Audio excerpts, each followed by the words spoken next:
My dear students, welcome to your favorite channel English Learning Assam. Today I start the Assam Higher Secondary Education Council's question paper solution of this chapter, the last lesson which is written by Alphonse Daudet, part 7. মৰমৰ ছাত্ৰ ছাত্ৰীসকল, আজি মই তোমালোকৰ আগত তোমালোকৰ বাবে অসম উচ্চতৰ মাধ্যমিক শিক্ষা সংসদে আয়োজিত কৰা আসাম হায়াৰ ছেকেণ্ডাৰী সেকেন্ড ইয়াৰ এক্সামিনেশ্যন অৰ্থাৎ ফাইনেল ইয়াৰ এক্সামিনেশ্যনৰ কোশ্চিন পেপাৰখিনি সলিউশন কৰি দিবলৈ ওলাইছো আৰু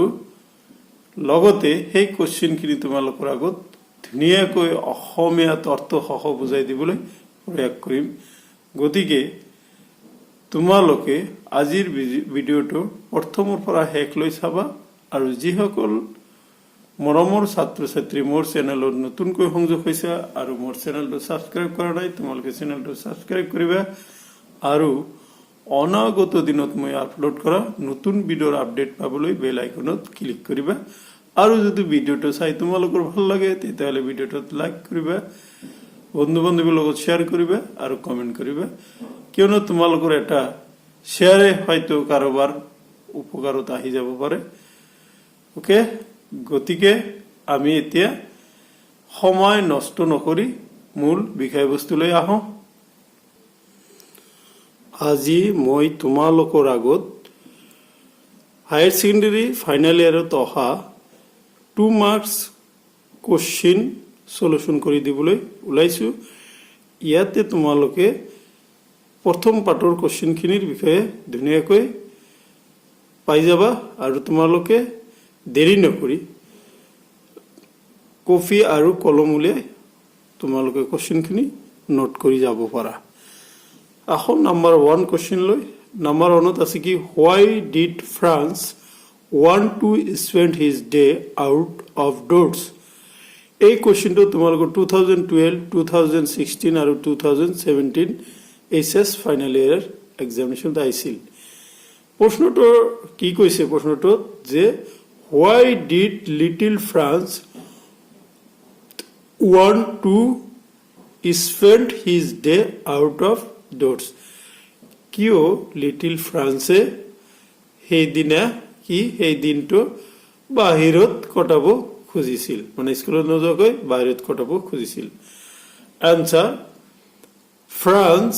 is wanted to spend his day out of doors because he started for school very late and he was not prepared for the test on participles assigned by his teacher. Moreover, the day was very bright and warm. France wanted to spend his day out of doors. সিদিনা বাহিৰত তেওঁ দিনটো কটাব খুজিছিল। Because কিয়, কাৰণটো কি, he started for school very late. তেওঁ স্কুললৈ বৰ দেৰিকৈ গৈ আছিলে, পলমকৈ গৈ আছিলে। And he was not prepared for the test on participle assigned by his teacher M হেমেল। তেওঁ শিক্ষক এম হেমেলে তেওঁক সিদিনা পাৰ্টিচিপলৰ ওপৰত কোশ্চিন সুধিব বুলি কৈছিল, কিন্তু লিটিল ফ্ৰান্সে পাৰ্টিচিপলৰ ওপৰত সেইদিনা কোশ্চিনৰ কোনো ধৰণৰ উত্তৰ কৰিব পৰা নোৱাৰিব, এইটো কথাখিনি ভাবি দিনটো আউট অফ দ্য ডোৰ্ছ মানে বাহিৰত কটাব খুজিছিল। মোৰঅভাৰ, ইয়াৰ উপৰিও the day was very bright, সিদিনা এণ্ড ওৱান, আৰু সেইদিনা দিনখন বৰ উজ্জ্বল আৰু সেমেকা আছিল। গতিকে তেওঁ সেই দিনটোৰ কথা ভাবিও তেওঁ সেইদিনা বাহিৰত কটাব খুজিছিলে। The birds are chirping at the edge of the woods. Birds মানে চৰাই চিৰিকটিবোৰে কি কৰিছিল, শব্দ কৰিছিল, কিচিৰ মিচিৰ শব্দ কৰিছিল। ক'ত, out at the edge of the woods, এই হাবিখনৰ দাঁতিত চৰাই চিৰিকটিবোৰে কিচিৰ মিচিৰ এনেকুৱা শব্দ কৰি আছিল। The Prussian soldiers were drilling in the open field. প্ৰুছিয়ানৰ সৈন্য সামন্তবোৰে খোলা পথাৰত কি আছিল কুচকাৱাজ কৰিছিল ড্ৰিলিং মানে কুচকাৰ ভৰিৰ শব্দ দি কুচকাৱাজ কৰি থকা all these tempted him to spend the day out of the doors এই গোটেইখিনি বস্তুৱে কি all these tempted him to spend the day out of the doors এই গোটেইখিনি বস্তুৱে তেওঁক বাহিৰত দিনটো কটোৱাৰ কাৰণে প্ৰভাৱিত কৰিছে গতিকে বুজি পালানে প্ৰথম কোৱেশ্চনটো যে প্ৰথম কোৱেশ্চনটোত কি কৈছিল লিটিল ফ্ৰান্সে কিয় তেওঁৰ দিনটো আউট অফ দা ডৰত কটাব খুজিছিল কাৰণ কি লিটিল ফ্ৰান্সে কি কৰিছিল সেইদিনা স্কুললৈ দেৰিকৈ ওলাইছিল আৰু তেওঁৰ কি কৰা নাছিল হেমেলে তেওঁৰ শিক্ষকে হেমেলে সোধা কোৱেশ্চন পাৰ্টিচিপেল ওপৰত প্ৰশ্ন সুধিব সেইটো তেওঁৰ হোৱা নাছিল তাৰ ফিৰ দিনটো কি আছিল বৰ উজ্জ্বল আছিল আৰু ৱাৰ্ম আছিল আৰু ছোৱালী চিটিবোৰ হাবিৰ দাঁতিত কি কৰি আছিল কিশোৰ মিশোৰ শব্দ কৰি আছিল আৰু পুৰুষৰ সৈন্যবোৰেও অপেন ফিল্ডত খোলা ময়দানত খোলা পথাৰত কি কৰি আছিল মুকলি পথাৰত সিহঁতে ড্ৰিলিং কৰি আছিল বা কুচকাৱাজ কৰি আছিল এই গোটেইখিনি বস্তুৱে তেওঁ কি কৰিছিল যে সেইদিনা স্কুলত যোৱাৰ পৰা আউট অফ ডৰত দিনটো কটোৱাৰ কাৰণে টেম্পটেড কৰিছিল বা প্ৰভাৱিত কৰিছিল বুজি পাইছা নিশ্চয় Now come to question number 2. In question number 2, what is asked? In question number 2, question to hobo ki what are M. Hamel's view about French language? এই question to 2012, 2013 আৰু 2016 ত আহিছিল কি কৈছে ফ্ৰেঞ্চ ল্যাঙ্গুৱেজৰ ওপৰত ফ্ৰেঞ্চ ভাষাৰ ওপৰত এম হেমেলৰ কি মতামত আছিল এই কোৱেশ্চনটো তোমালোকৰ অহা পৰীক্ষাৰ কাৰণে খুবেই দৰকাৰী গতিকে প্ৰিয় ছাত্ৰ ছাত্ৰীসকল তোমালোকে এই কোৱেশ্চনটো একেবাৰে বঢ়িয়াকৈ ঘৰত মুখস্থ কৰি ল'বা বুজি আৰু মনত ৰাখিবলৈ ট্ৰাই কৰিবা কিয়নো এই পৰীক্ষাটো মোৰ মতে অহাৰ পৰাই সম্ভাৱনা আছে তোমালোকৰ কাৰণে তোমালোকে জানাই তোমালোকৰ এই চেপ্টাৰৰ পৰা কেতিয়াবা দুটা এক নম্বৰী প্ৰশ্ন বা কেতিয়াবা দুটা দুই নম্বৰী কোৱেশ্চন আহিবই গতিকে এই কোৱেশ্চনখিনি পঢ়িলে তোমালোকে পৰীক্ষাত অহাৰ কোৱেশ্চনৰ আনসাৰখিনি দিবলৈ সুবিধা হ'ব বুলি মই আশা ৰাখিলো ইয়াৰ আনসাৰটো হ'ব কি according to M. Hamel the French language was the most beautiful the clearest and the logical language in the world M. Hamelৰ মতে ফ্ৰেঞ্চ ভাষাটো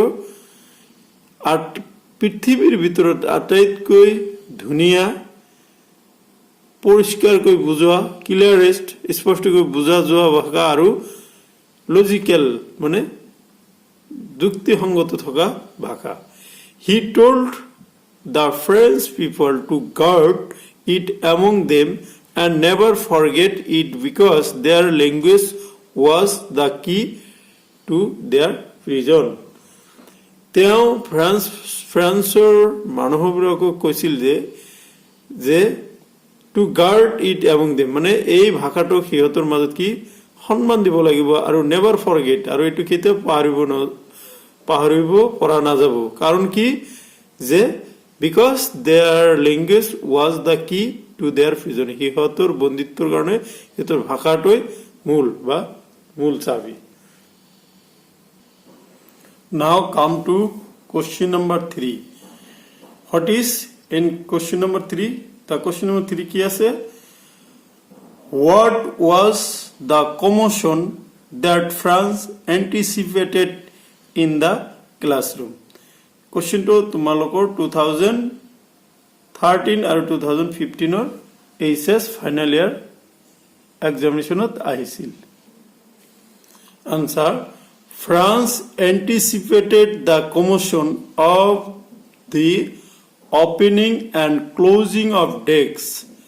lessons repeated loudly in unison and the teacher's great rulers rapping on the table in the classroom which could be heard out in the street কি ফ্ৰান্সে কি এন্টিসিপেটেড কৰিছিল কমিশনৰ কাৰণে কমিশনৰ আন্দোলন কি শুনা পাইছিল যে তেওঁ কি শুনা পাইছিল যে opening and closing of desk মানে ওপেনিং মানে খোলা আৰু বন্ধ কৰা ডেস্কৰ খোলা আৰু বন্ধ কৰাৰ শব্দ লেসনস ৰিপিটেড লাউডলি ইন ইউনিসন একেলগে লেসনখিনি লাউডলি ৰিপিট কৰা হৈছিল and the teachers great ruler rapping on the table in the classroom আৰু সেই টিচাৰৰ শিক্ষকৰ সেই ডাঙৰ ৰুলাৰটো কি টেবুলৰ ওপৰত এনেকৈ মাৰি দিছিল ৰেপিং কৰিছিল হেইটোৰ হুইচ কুড বি হাৰ্ড হেইটোৰ শব্দটো কি ৰাস্তাৰ পৰা শুনা গৈছিল গতিকে তোমালোকৰ 3 নম্বৰ কোশ্চেনৰ আনসাৰটো এইখিনিয়ে এতিয়া আমি কোশ্চেন নম্বৰ 4 লৈ আহো Why was the lesson called the last lesson? Very very important question to tomorrow 2014 ot aisil khub dorgari. Why was the lesson called the last lesson? Lesson khonok ba part khonok kyo hek part buli koisil last lesson buli kyo koisil answer the lesson was called the last lesson because an order had come from Berlin to teach only German in the schools of Alsace and Lorraine and the new teacher would come মানে কি কৈছে এই লেসনটো কিয় last lesson বুলি কোৱা হৈছিল যে বাৰ্লিনৰ পৰা এটা অৰ্ডাৰ আহিছে যে এলচেক আৰু লৰেন্সৰ স্কুলসমূহত কি মাথন জাৰ্মান হে জাৰ্মান ভাষাই শিকা হ'ব আৰু নতুন টিচাৰটো উড কাম নেক্সট ডে আৰু নতুন টিচাৰটো অহাকালি জাৰ্মান ভাষা শিকাবলৈ that was certainly the last French lesson taught by M. Hamel who had been serving for the last 40 years in the same school. That was certainly the last French lesson. হেইটোৱে নিশ্চিতভাৱে hack France lesson আছিল যেটো M হেমেলে শিকাইছিল আৰু শিকাব বা শিকাইছিল আৰু যিজনে হেই একেখন স্কুলত যোৱা 40 বছৰ ধৰি তাতে সাৰ্ভিস দিছিল কিহৰ সাৰ্ভিস দিছিল শিক্ষকতা কৰি আছিল সেই কাৰণে এম হেমেলে দিয়া সেই লেসনটোক